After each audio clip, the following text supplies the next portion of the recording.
ప్రపంచ స్థాయికి తెలంగాణ కార్టూన్ల సత్తాని, తెలంగాణ యొక్క ఆర్టిస్టుల సత్తాని, చిత్రకారుల సత్తాని తీసుకెళ్లిన గౌరవనీయులు పెద్దలు మా శంకరన్నకు, అట్లాగే ఈరోజు ఈ కార్యక్రమానికి మరి మా మిత్రులు 10 ఏళ్ల కిందట కలిసినప్పటికీ ఇప్పుడు గుర్తుపెట్టుకుని మరి నాకు రాజకీయ నాయకులు అంటే పెద్ద ఇష్టం లేదని మొహమాటం లేకుండా అది కూడా మైక్లోనే చెప్పిన మా పొలిటికలీ ఇన్కరెక్ట్ బట్ కరెక్ట్ ఆలోచన విధానం ఉన్న మా రమేష్ గారు, అట్లాగే ఈరోజు ఈ కార్యక్రమానికి నన్ను ఆహ్వానించిన సోదరుడు, మాకు ఢిల్లీ నుంచి మిత్రుడు శేఖరన్న తమ్ముడు కంబాలపల్లి కృష్ణ గారు, అట్లాగే శేఖరన్న మరి ఆరాధించిందేమో చిత్రకళని బట్ పెళ్లి చేసుకుంది చంద్రకళ గారిని చంద్రకళ గారికి, అట్లాగే వారి కుమారుడు నందు, వారి కుమార్తె చేతన, వారి మనవడు యునీక్. నేను ఈ పేరు ఎక్కడ వినలేదు ఇదివరకు, ఫస్ట్ టైం వింటున్నా.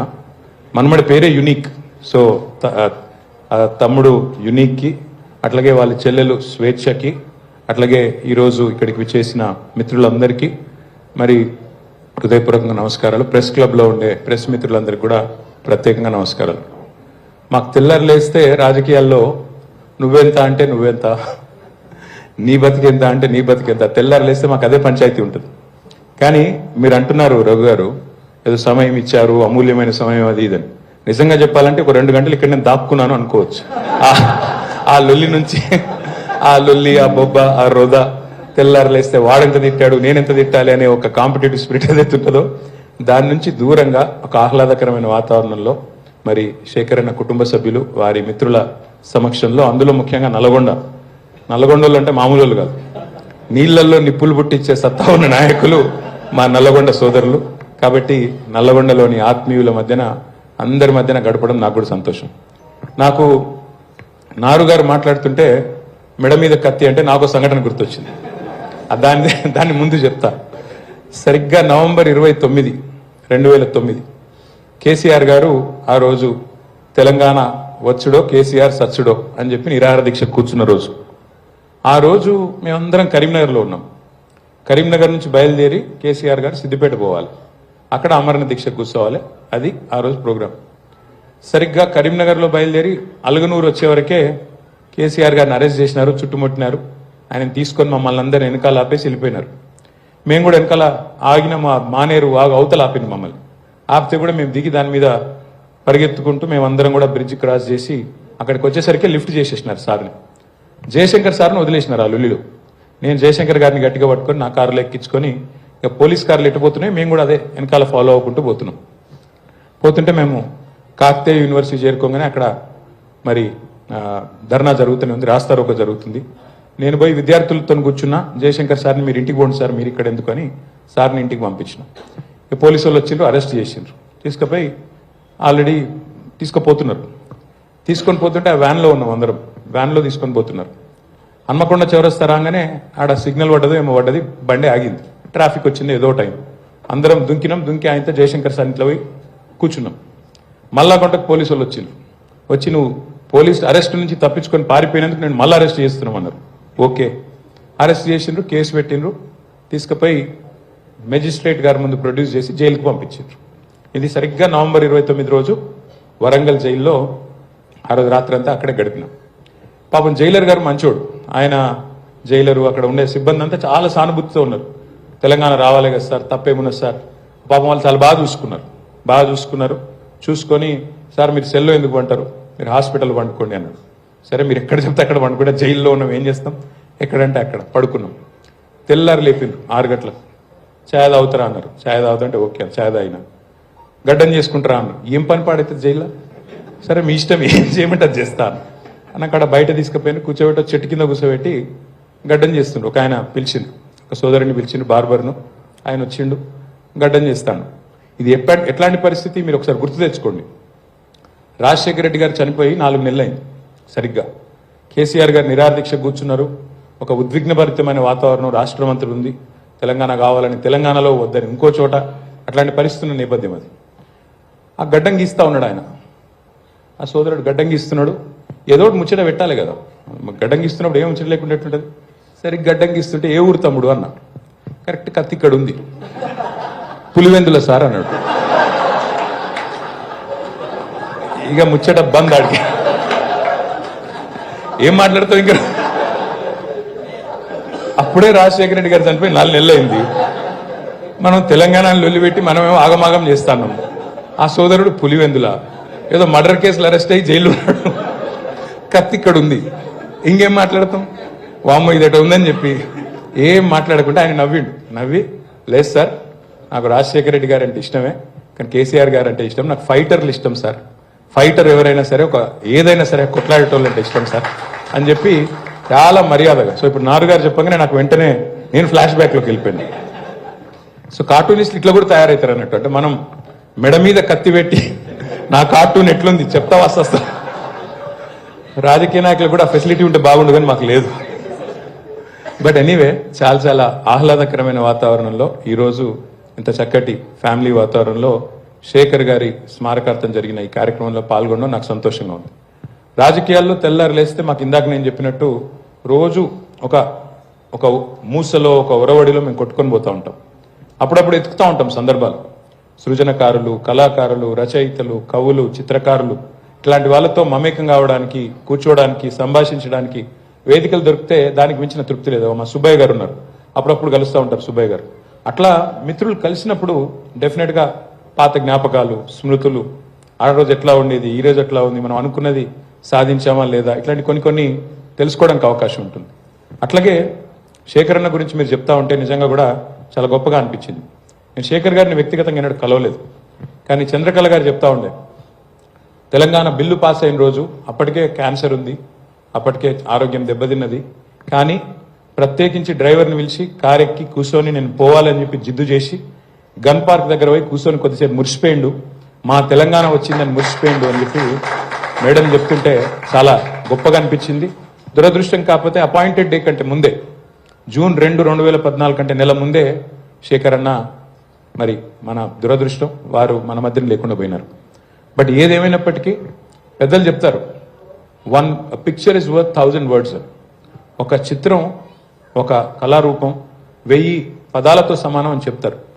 నిజానికి నేను కూడా మొట్టమొదటిసారి కార్టూన్లను చూసింది చిన్నప్పుడు ఎక్కడ అంటే అందరిలాగానే ఆర్కే లక్ష్మణ్ ఆయనను మించిన కార్టూనిస్ట్ నాకు తెలిసి భారతదేశంలో సమకాలీన రాజకీయాల మీద, సమకాలీన సమాజం మీద ఆయన చేసిన కామెంటరీ, ఆయన చేసిన వ్యాఖ్యలు వ్యంగ్యంగా, శుతిమెత్తగా, ఎవరిని నొప్పించకుండా అద్భుతమైన ఒకటే 2-3 రేఖలు 4 పదాల్లో ఆయన చేసిన జ్ఞానబోధ బహుశా భారతదేశంలో ఇప్పటివరకు ఎవరు చేసుండరు.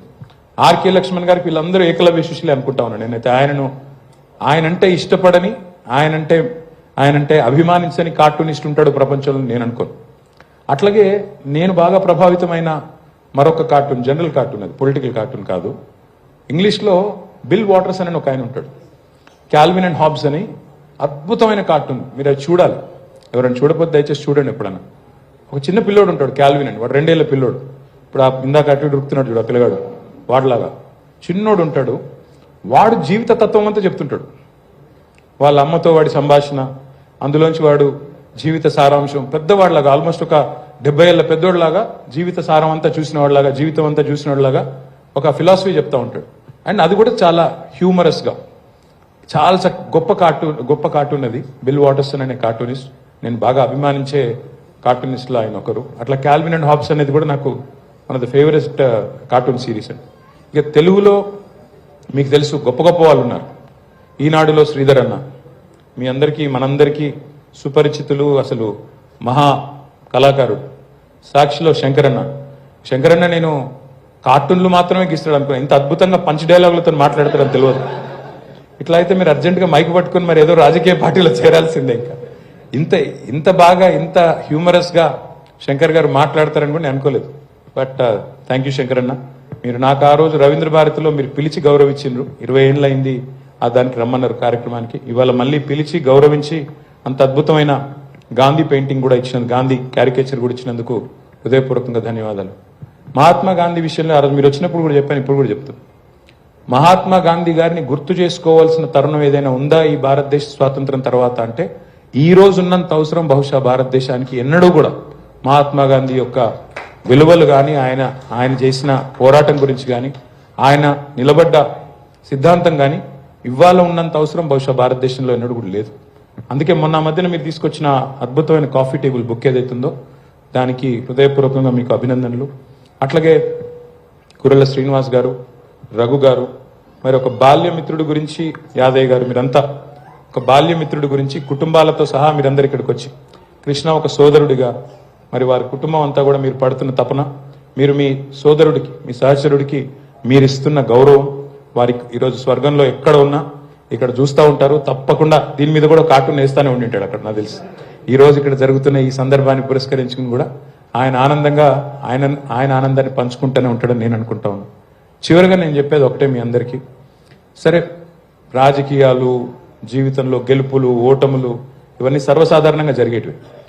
ఎందుకంటే నిజంగా కూడా ఓటమి లేకపోతే గెలుపు మజా కూడా తెలియదు. ఊరికే గెలుస్తుంటే కూడా అది కూడా తెలియదు. చీకటి లేకపోతే వెలుగు విలువ కూడా తెలియదు. అందుకే నేను బలంగా నమ్మేది, బలంగా విశ్వసించేది, ఉన్నంతకాలం అధికారంలో ఉన్నా, రాజకీయంలో ఉన్నా, ప్రజా జీవితంలో ఉన్నా, ఎక్కడ ఉన్నా ఉన్నంతకాలం మరి ప్రజలకి ఎంతో కొంత మేలు చేయాలి, ఎంతో కొంత జాగృతం చేయాలి. ఆ క్రమంలో మీరు శేఖర్ గారి గురించే ప్రయత్నం అయితే మీరు చేస్తున్నారు. నా వంతుగా నేను కృష్ణకి, చంద్రకళ గారికి, నందుకి, చేతనకి అందరికీ చెప్పేది ఏమంటే, వచ్చే సంవత్సరం నుంచి దీన్ని మరింత ఘనంగా చేయడానికి, ఎందుకంటే చాలా మంది అజ్ఞాత సూర్యులు ఉన్నారు, చాలా ఘనంగా చేయడానికి, బ్రహ్మాండంగా చేయడానికి, ఇంకా పరిధి పెంచడానికి నేను కూడా మీకు ఒక సోదరుడిగా నేను కూడా తోడ్పడతాను. అన్ని రకాలుగా నేను సహాయ సహకారాలు అందించి వచ్చే సంవత్సరం నుంచి ప్రతి సంవత్సరం మీరు ఈ కార్యక్రమాన్ని విస్తరించాలి, ఇంకా పెద్దగా చేద్దాం, ప్రెస్ క్లబ్లో కాదు రవీంద్ర భారత్లో చేద్దాం, ఇంకా పెద్దగా చేద్దాం అంటే అన్ని రకాల సహాయ సహకారాలు నేను అందిస్తాను, మీకు అండగా నిలబడతాను. దయచేసి ఇంకా గుర్తించండి, కళని ప్రోత్సహిద్దాం, ఇంకా గుర్తిద్దాం. ఇంకా చాలా మంది ఉన్నారు. ఇప్పుడు నారు గారు చెప్పారు, నేను హెయిర్ కటింగ్ చేసుకుంటోని కానీ నాకు కళ ఇష్టం, అందులో భాగంగానే నేను ఇట్లా వచ్చినా అని చెప్పాను. అట్లా ఎంతో మంది ఉండింటారు పిల్లలు, టాలెంటెడ్ పిల్లలు. సరే వాళ్ళు జేఎన్ఏ ఫైన్ ఆర్ట్స్ యూనివర్సిటీకి పోకపోవచ్చు, కొంతమంది చదువుకోకపోవచ్చు, ట్రైన్ కాకపోవచ్చు, న్యాచురలీ ట్రైన్ కావచ్చు. వాళ్ళందరినీ గుర్తించాల్సిన బాధ్యత మన మీద ఉంది. కాబట్టి ఆ రకంగా ముందుకు పోదాం. బెల్లి యాదయ్య గారు చెప్పింది గుర్తుంది. 2006లో ఆ రోజు సిరిసిల్లలో ఆత్మహత్యల పరంపర జరుగుతున్నప్పుడు, ఆ రోజుల్లో మరి నాకు గుర్తులేదు నిజానికి, అంటే సందర్భం గుర్తులేదు, కానీ ఇప్పుడు మీరు గుర్తు చేసిన తర్వాత గుర్తొచ్చింది. మా జూకంటి జగన్నాథం గారు, జూలూరి గౌరీశంకర్ గారు, యాదయ్య గారు అందరూ కళాకారులుగా, కవులుగా, రచయితలుగా వారందరూ వచ్చి తెలంగాణ రచయితల వేదిక తరపున మాలో ధైర్యాన్ని నింపడానికి, ఆ ప్రాంతంలో ధైర్యాన్ని నింపడానికి ప్రయత్నం చేసినారు. అట్లాగే ఇప్పుడు నాకు రమేష్ గారు చెప్పింది నిజానికి మన మీటింగ్ గుర్తులేదు, బట్ నేను చెప్పింది ఏమై ఉంటుందో ఇందిరా ప్రియదర్శిని ఆడిటోరియంలో వారికి నేను ఒక మాట అయితే ఇస్తా ఉన్నా. నాకు నా వ్యక్తిగత విశ్వాసాలు, నా వ్యక్తిగత నమ్మకాలు ఏమైనప్పటికీ ఒకటి మాత్రం వాస్తవం, ఎవరు నమ్మేది వారు నమ్ముతారు ఈ దేశంలో. ఎందుకంటే మనం ఇంకొకరితో విభేదించేది లేదు. But at the same time మనం ఏదైతే నమ్ముతున్నామో, మనం ఏదైతే బలంగా మరి విశ్వసిస్తున్నామో దాన్ని బలంగా ముందుకు తీసుకెళ్లాలని మీరు ఏదైతే చెప్పారో వైజ్ఞానికంగా, తప్పకుండా ఆ ప్రయత్నం భవిష్యత్తులో చేస్తానని చెప్పి కూడా మళ్ళీ తెలియజేస్తూ, మిత్రులందరికీ, ఇక్కడ కుటుంబ సభ్యులతో పిల్ల పాపతో సహా వచ్చిన మా ఆడబిడ్డలకి, ఇక్కడికి వచ్చిన అన్నదమ్ములకి పేరు పేరున అందరికీ నమస్కారాలు. మళ్ళీ ఒకసారి ధన్యవాదాలు.